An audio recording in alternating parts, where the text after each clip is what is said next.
In this video, I'll be going over 10 different things that you should invest in as a game developer. By the way, this video is not sponsored, I just really like these products and brands and highly recommend them.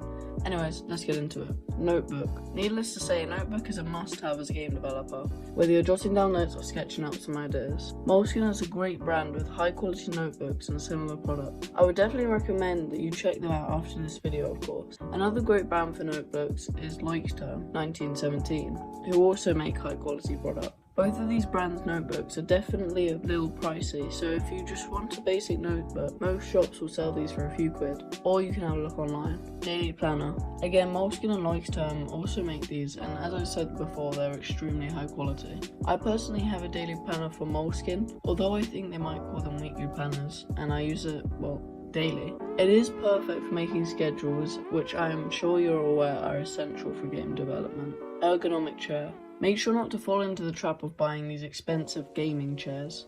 Almost all the time they're horrible for your back and very uncomfortable. Instead, invest in an ergonomic or office chair. Sure, the best ones won't come cheap, but it's seriously worth it. Not just for your comfort's sake, but also for your posture's sake. Make sure to check the reviews before buying. Are they positive? Are they even real? Places like Amazon allow you to ask an owner of the product questions, so when it comes to buying a chair, I would suggest that you use this feature to find out if the product is actually any good, especially when you could be dropping a few £100s on it. A good desk. Again, it's easy to fall into the trap of a gaming desk, which always have barely any room and no storage space. The best thing to do is find an established, reliable brand with good reviews such as IKEA and purchase a fairly large desk unless you don't have the room, and get almost some storage space to allow you to have lots of things on your desk at once, such as your computer, notebook, etc. If you really do have the money to spend, you could buy a standing desk which you can change the height from sitting to standing, which is great when working from home and normally being sat down all the time. These can be quite costly, however, at around the £300 to £500 price point, but if you have the money, it's definitely worth it.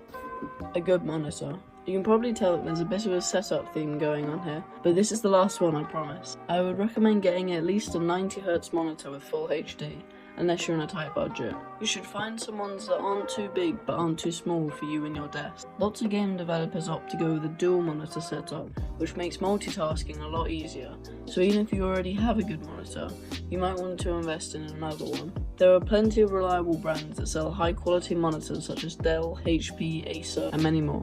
A graphics tablet. Wacom is a great brand when it comes to graphics tablets, and I would recommend that you go with the one by Wacom if you're new to these. Graphics tablets are a lifesaver when it comes to game art, and even game design. You'd also be surprised that you can actually get your hands on a good one for fairly cheap. It only really costs £30 to £40. If you want to look at the higher end tablets, you could be looking at around £400 to £500 though. I would only really recommend these ones to professionals, as you can do just fine with the cheaper ones. A good headset. A good comfy headset is what every game developer needs. When you're sat at a desk with a bad headset on for hours upon end, it can really start to give you headaches, hurt your ears and your head. I would recommend getting over-ear headphones with padding at the top for maximum comfort, which is something that every game developer needs. You can also get yourself a pair of wireless headphones if you don't like all of the cables. Books. Books are a great way to learn about different aspects of game development. Some great books for game development are the likes of Level Up by Scott Rogers, The Art of Game Design by Jesse Schell, and A Theory of Fun for Game Design by Ralph Costa. There are also lots of books out there to teach you how to code a game in your language or using your engine, so if you're a beginner, I would recommend that you try one of them out. Books are a great way to take yourself away from the screen for a while still having a game development mindset, which is what makes buying these worth it over watching a tutorial. They also let you go at your own pace, despite some people disliking game development books. There are plenty of other books you should check out too, and you can even get the Kindle versions of them if you prefer. Also, quickly before we get into the next item, have you joined my Discord server yet? No? The link's in the description, so go check it out and join a fun game development community. Anyways, on with the video. VR headset. With the VR industry growing at a rapid pace, getting your hands on a VR headset would be a smart move. Knowing how to make VR games will put you ahead of the competition when it comes to applying for jobs, and it could very well be the basis of the video gaming industry in the next decade or so. You don't just have to use it for game development either. Of course, you can also use it for gaming yourself. If you have a spare 300 quid, the Oculus Quest 2, in my opinion, is the best on the market right now.